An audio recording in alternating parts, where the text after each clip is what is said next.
देता हूँ।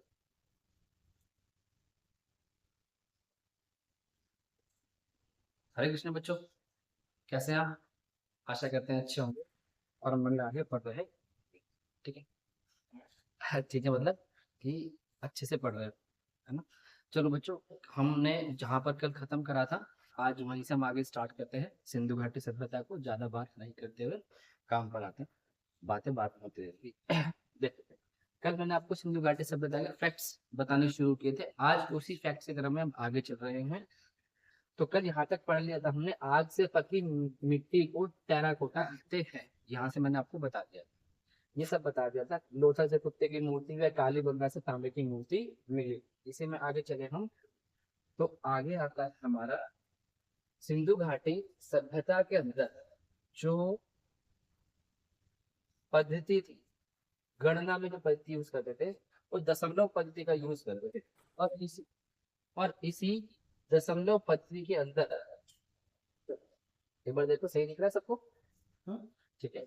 ये जो गणना थी ना, सिंधु घाटी सभ्यता के लोग, जो लोग गणना करते थे, गणना मतलब कि जैसे कि व्यापार में जो बाट का वो यूज करते थे, यानी सामान को तोलने में जो यूज करते थे, नापने में जो यूज करते थे, उसमें वो दशमलव पद्धति का इस्तेमाल करते थे, है ना? जैसे कि आपको बताया था मैंने कि जब वो बाट यूज करते थे 16 के गुणज में, कभी पेपर में आया कि सिंधु घाटी सभ्यता के लोग किस प्रकार के बाट जिसे आप तोलते हैं, कैसे यूज करते थे? 16 के गुणज में, जैसे 16, 64, इस तरीके से 16 के पहाड़े में चलते थे उनके जो बाट चलते थे। ठीक है ना? ऐसे ही दशमलव पद्धति का वो यूज करते थे। माप में फिट एवं क्यूबिक का उपयोग होता था। जैसे फिट और क्यूबिक, जैसे कहते हैं ना क्यूबिक मीटर, जब आप लोग मैथमेटिक्स पढ़ते हैं तो उसमें आता है मीटर क्यूब, है ना? जैसे आयतन जो निकलता है, वॉल्यूम जो निकलता है, वो मीटर क्यूब में निकलता है। तो क्यूबिक के अंदर उनकी मात्रा होती थी, जो मापते थे वो क्यूबिक में नापते थे और फिट में नापते थे। मैंने डाल दिया ये, क्या पता पूछ ले कि माप की इकाई क्या थी, तो बता देंगे फिट थी और क्यूबिक थी। ठीक है।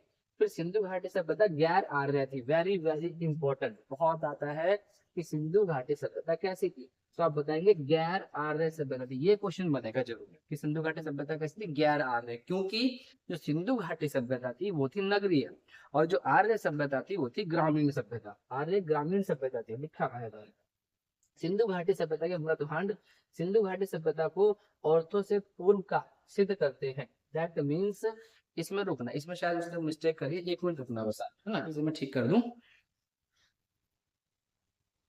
हाँ देखो, मैं कहता ना ऑर्थो नहीं, ये आर्य है, आर्य। ऐसे सही कर देंगे आप लोग, ये आर्य है। मैं काट रहा हूँ, इसे यहाँ लिख रहा हूँ,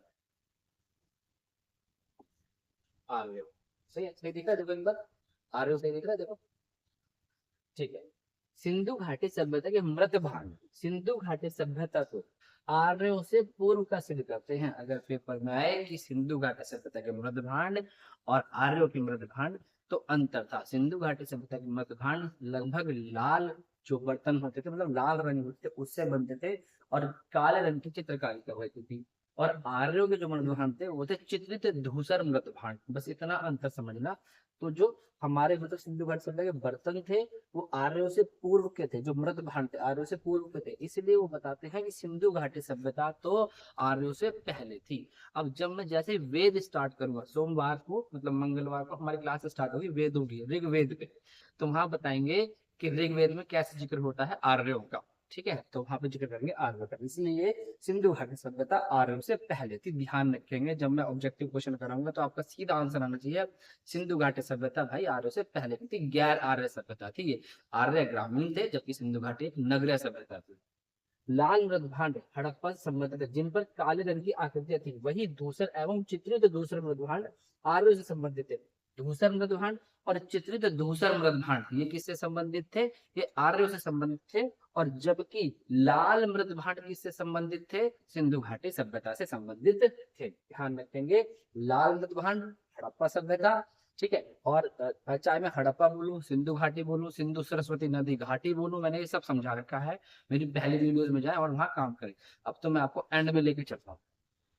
और धूसर मृद भांड, धूसर मृद भांड किससे संबंधित है? आर्यों से। धूसर और चित्रित धूसर आर्यों से, और लाल मृद भांड हड़प्पा सभ्यता से। तो यहाँ पर हो गया।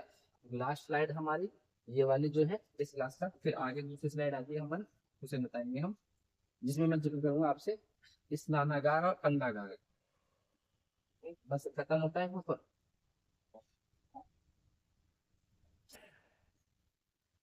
हड़प्पा संस्कृति की जानकारी का प्रमुख स्रोत पुरातात्विक खुदाई है वह मोहरे है, ये याद रखना। हड़प्पा ये आया हुआ क्वेश्चन है इसलिए मैंने इसे डाला है। हड़प्पा संस्कृति जो थी उसकी जानकारी का जो सोर्स मिला वो क्या मिला, पुरातात्विक सोर्स, जो पुरातत्व थे, जो खुदाई में चीजें मिलती वो मिली थी, और मोहरे। तो मोहरों से और पुरातात्विक सोर्स से पता चला कि हड़प्पा सभ्यता कैसी थी। ठीक है।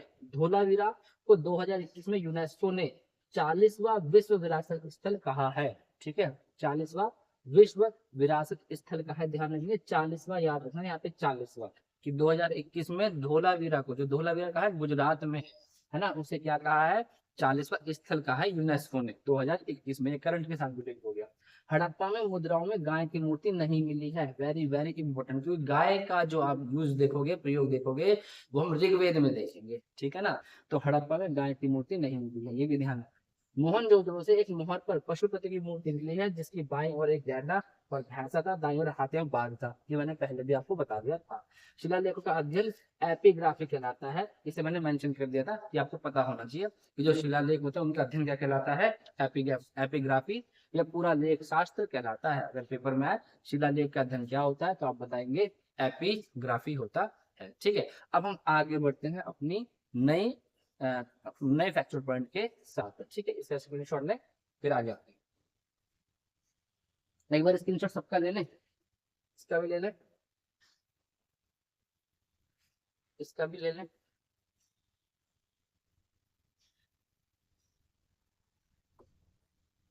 इसका भी ले लें। ये तो कल पढ़ा दिया, ये तो ले लिया होगा आपने, दोस्तों का है। चलो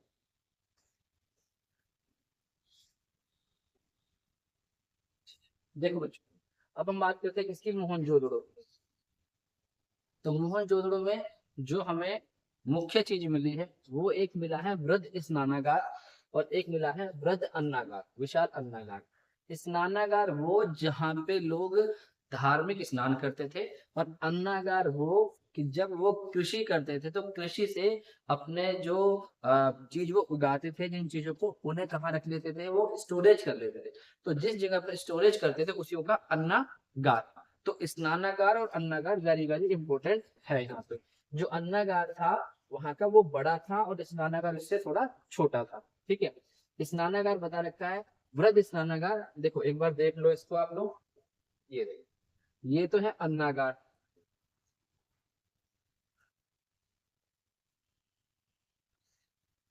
ये तो है अन्नागार, है ना। देखो कितना बड़ा दिख रहा है, ये आगे तक था, इमेज ले रखी है, ये आगे तक है ना। तो ये अन्नागार, अन्न रखते थे, देखो किस तरीके से ये बना रखे, खांचे बना रखे, कि ऐसे इस तरीके से अलग अलग अन्न को वो रखते होंगे, है ना? तो ये अन्नागार था उनका, जहां पर वो स्टोरेज करते थे अपने किसकी, अन्न की, है ना। और एक था उनका स्नानागार, जहाँ पे वो धार्मिक अनुष्ठान करते थे। ये है देखो, ये धार्मिक अनुष्ठान का स्नान होता था, ये देखो, ये है उनका स्नानागार, ये है।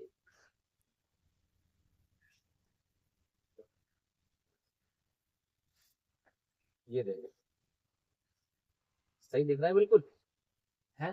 तो ये है इनका स्नानागार बच्चों। तो ये स्नानागार, ये यहाँ से सीढ़ियां बना रखी हैं, सीढ़ियों से उतर के इसमें कुंड में स्नान करते थे, है ना। यहाँ पर धार्मिक अनुष्ठान, और यहाँ पर स्नान करके सूर्य देव की पूजा करते थे।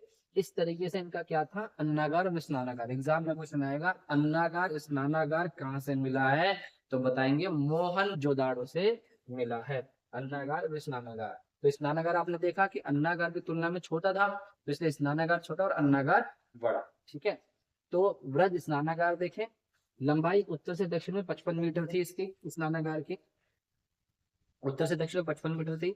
चौड़ाई पूर्व से पश्चिम 33 मीटर थी, पूर्व से पश्चिम में चौड़ाई कितनी थी, 33 मीटर।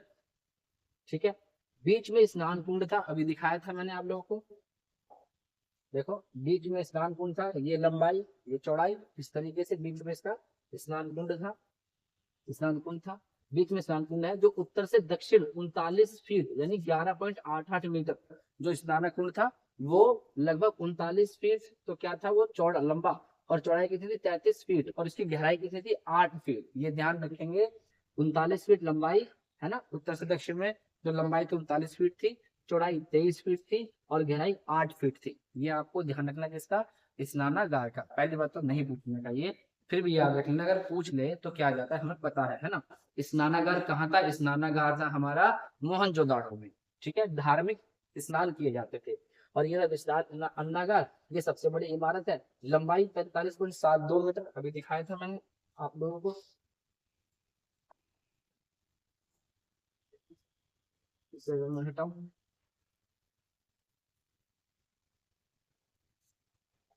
ये देखो, है ना, ये देखो लंबाई देखो, है ना, और चौड़ाई, लंबाई और चौड़ाई, तो ये काफी बड़ा सा, काफी बड़ा। तो सबसे बड़ी इमारत है, लंबाई इतने मीटर थी और चौड़ाई 22.86 मीटर थी। चौड़ाई थी 22.86 मीटर और लंबाई थी उसकी 45.72 मीटर। ठीक है बच्चों, तो ये था स्नानागार और अन्नागार। कहाँ से मिला है, मोहनजोदड़ो से स्नानागार और अन्नागार मिला है। अच्छा, एक मिली है यहाँ से R37 नामक कब्रिस्तान। क्या मिला है, कब्रिस्तान, वो कहाँ से मिला है उसको भी देखे हम। कि जो कब्रिस्तान है वो हड़प्पा से पाया गया है। ऊपर ये मोहनजोदड़ो लिखा हुआ है, इससे कंफ्यूज मत होना, इसे मैं काट देता हूँ। R37 कब्रिस्तान, ये सीधे सीधे क्वेश्चन पूछे जाएंगे पेपर में कि स्नानागार कहाँ से मिला, अन्नागार कहाँ से मिला, R37 कब्रिस्तान कहाँ से मिला। तो ये आप लोग बढ़िया से एकदम लगाना कि क्या चीज कहाँ से मिले। मोहनजोदड़ो में काट रहा हूँ, समझ जाना, मतलब कि कहाँ से मिला या हड़प्पा से मिला। तो R37 नामक कब्रिस्तान कहाँ से कहाँ पाया गया था, हड़प्पा में पाया गया था। सिंधु सभ्यता में अभिलेख वाले मोहर सबसे ज्यादा और मोहनजोदड़ो से मिले, मतलब सिंधु घाटी सभ्यता में जो अभिलेख वाली मोहरें मिली हैं वो सबसे ज्यादा कहाँ से मिली हैं, मोहनजोदड़ो से मिली है। सिंधु सभ्यता की सड़कें 9.5 मीटर चौड़ी थी, लगभग 10 मीटर के आसपास इनकी क्या थी, चौड़ाई थी सड़कों की, और जिन्हें राजपथ कहते थे। इंपॉर्टेंट पॉइंट है कि सिंधु घाटी सभ्यता की सड़कों को क्या कहते थे, राजपथ कहते थे। सिंधु घाटी सभ्यता की सड़कों को क्या कहते थे, राजपथ कहते थे। आ रहा होगा समझ में।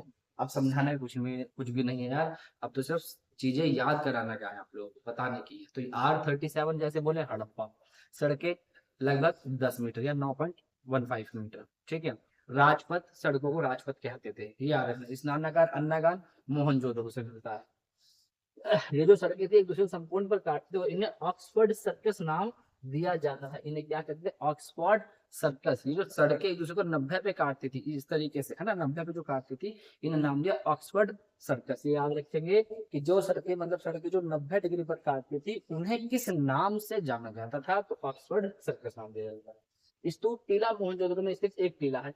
ये तो रहने देना, ये नहीं आने का क्वेश्चन, इसको तो छोड़ ही देना कि ये भी करें, इतने सारे जरूरत नहीं है, छोड़ दो इस चीज को। ठीक है, आगे आगे आगे भी इसमें मोहनजोदड़ो लिखा हुआ है, ऊपर मोहनजोदड़ो टाइप हो गया हर जगह, तो थोड़ा अलग अलग से है। मोहनजोदड़ो मत समझना कि सब मोहनजोदड़ो से मिला है। मोहनजोदड़ो से स्नानागार अन्नागार मिला था, वो समझा दिया। ये टाइप हो गया हर पेज में ऊपर मोहनजोदड़ो, तो ये मोहनजोदड़ो में नहीं है सारी चीजें, नीचे नाम लिखे हुए हैं वहां पे है सारी चीजें। ठीक है, हेडिंग्स पे कंफ्यूज मत होना, बार बार बोल रहा हूँ, हेडिंग पे कंफ्यूज मत होना, इसलिए काट दिया मैंने। ठीक है, यहाँ देखो, चन्नू एकमात्र स्थल है जहां से वक्राकार ईंटें मिली हैं और यहाँ किसी दुर्ग का निर्माण नहीं मिला। ये भी ध्यान रखेंगे कि वक्राकार कर्व में जो ईंटें मिली हैं, कर्व में जो ईंटें मिली हैं वो कहाँ से मिली हैं, चन्नो जड़ों से मिली हैं, और यहाँ पर किसी दुर्ग का निर्माण नहीं हुआ। इस चन्नो जड़ों को मैं एक बार और भी आगे आगे भी बताऊंगा, थोड़े बहुत पॉइंट इसके आगे भी बताऊंगा, है ना। चन्नो जड़ों की खोज एनजी मजुमदार ने 1931 में की थी। एनजी मजुमदार ने 1931 में की थी और 1935 से 36 में उत्खनन का कार्य मैके ने किया था, अर्नेस्ट मैके ने। ठीक है, ये याद रखने वाले पॉइंट। चन्नूदड़ो मोहनजोदड़ो से लगभग 129 किलोमीटर दक्षिण में स्थित है। याद रखेंगे, चन्नूदड़ो मोहनजोदड़ो से 129 किलोमीटर दक्षिण में। चन्नूदड़ो से उत्तरवर्ती हड़प्पा संस्कृति, जिसे झूकर झांगर संस्कृति कहते हैं, कि अवशेष मिले हैं। यानी चन्नूदड़ो से उत्तर हड़प्पा संस्कृति मिली है, चन्नूदड़ो के पास से उत्तरवर्ती हड़प्पा संस्कृति मिली है, जिसे झूगर झांगर संस्कृति भी कहते थे, ये भी याद रखेंगे। यानी कि जो चन्नूदड़ो है वहां से उत्तरवर्ती हड़प्पा संस्कृति, यानी कि बाद की जो हड़प्पा संस्कृति थी उसके कुछ अवशेष मिले हैं, और उसको क्या कहते, उस संस्कृति को क्या कहते थे, झूकर झाकर संस्कृति कहते थे। इतना ध्यान रखना, है ना। चन्नूदड़ो से उत्तरवर्ती हड़प्पा संस्कृति, जिसे, हाँ बिल्कुल, उत्तरवर्ती, दैट मीन्स कि चन्नू में कुछ ऐसे अवशेष मिले जिससे पता चला है कि हड़प्पा संस्कृति के बाद में जो चीजें थी वो इस वाली संस्कृति से बिलोंग करती है, और इसे कहते थे झूकर झाकर झांगर संस्कृति। ठीक है, समझ में आ गया हुआ है इतना? तो क्लियर है ना? अब फैक्चुअल पॉइंट है, मैं बार बार बोल रहा हूँ, इन्हें याद रखो। चलना फिर आता है चन्नू दड़ों के बारे में। अभी चन्नू दड़ो चल रहा है ना, तो चन्नू दड़ो याद रखेंगे ये क्या क्या चीजें यहाँ से हुई है। चन्नू दड़ो एक औद्योगिक केंद्र था, और मेके को, भाई सही दिख रहा है? चन्नू दड़ो एक औद्योगिक केंद्र था और मेको को यहाँ से मन के बनाने कारखाने मिले हैं। वेरी वेरी इंपोर्टेंट, मन के बनाने कारखाने मिले हैं चन्नू दड़ो से। यहाँ से सौंदर्य प्रसाधन जैसे लिपस्टिक के साक्ष्य मिले हैं। अब जो महिलाएं लिपस्टिक यूज करती थी ऐसे भी साक्ष्य मिले। उस समय प्राकृतिक जो कलरफुल चीजें होती होंगी उसी से अपने होठों को रंग लेते होंगे, तो इसलिए कहा कि यहाँ से किसके साक्ष्य मिले हैं? लिपस्टिक के। कहाँ से?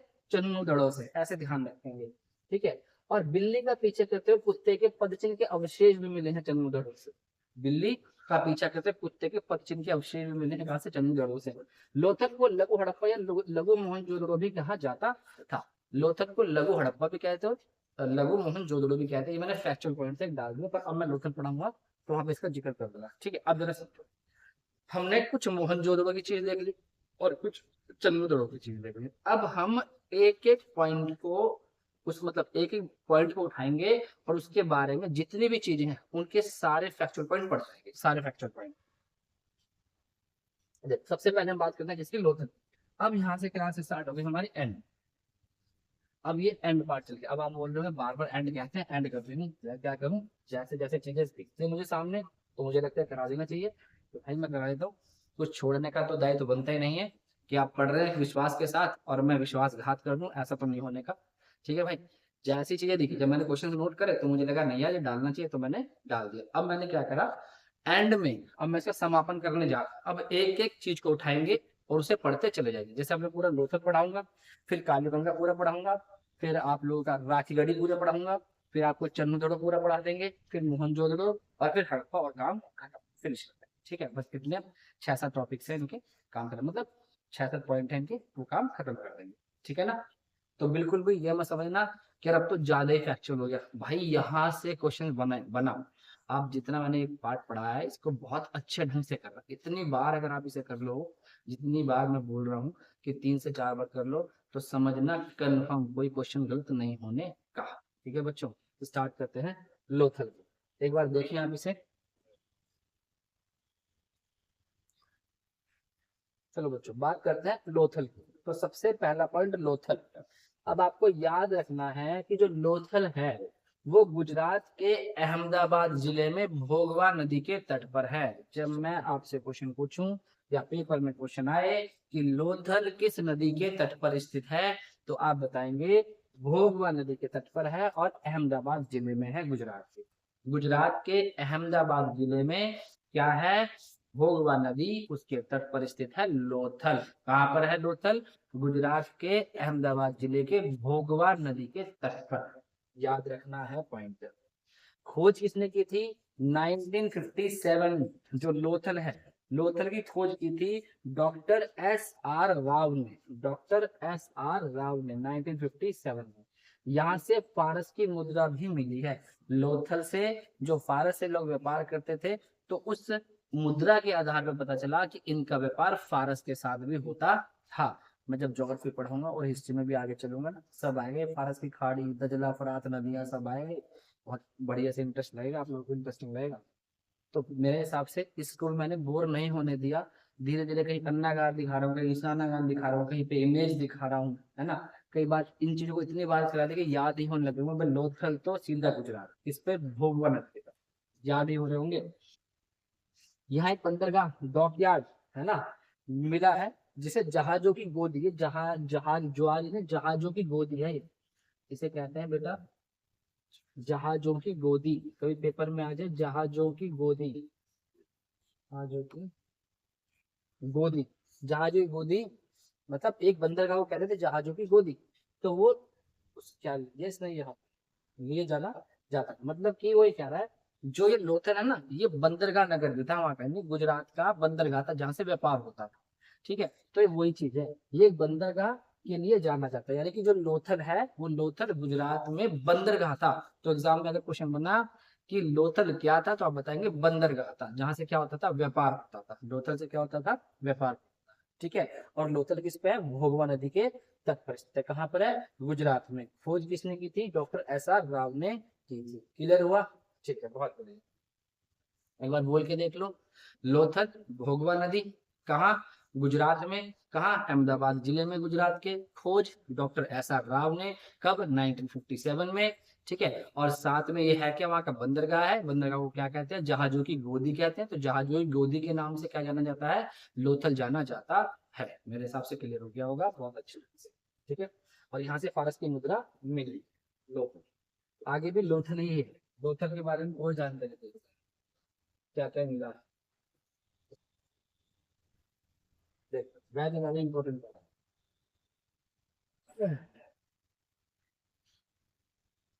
यहाँ से यानी लोथल से, लोथल लिखा पर लोथल ही अभी इसकी, इसका स्क्रीनशॉट ले ले, इस वाले का स्क्रीनशॉट ले ले।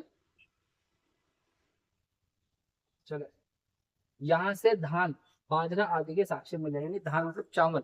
तो चावल के साक्ष्य कहाँ से मिले, लोथल से। अग्निकुंड, 3 युगल समाधियां, घोड़े की लघु मर्ण मूर्तियां, ये धौड़ नहीं है, घोड़ा है, घोड़ा।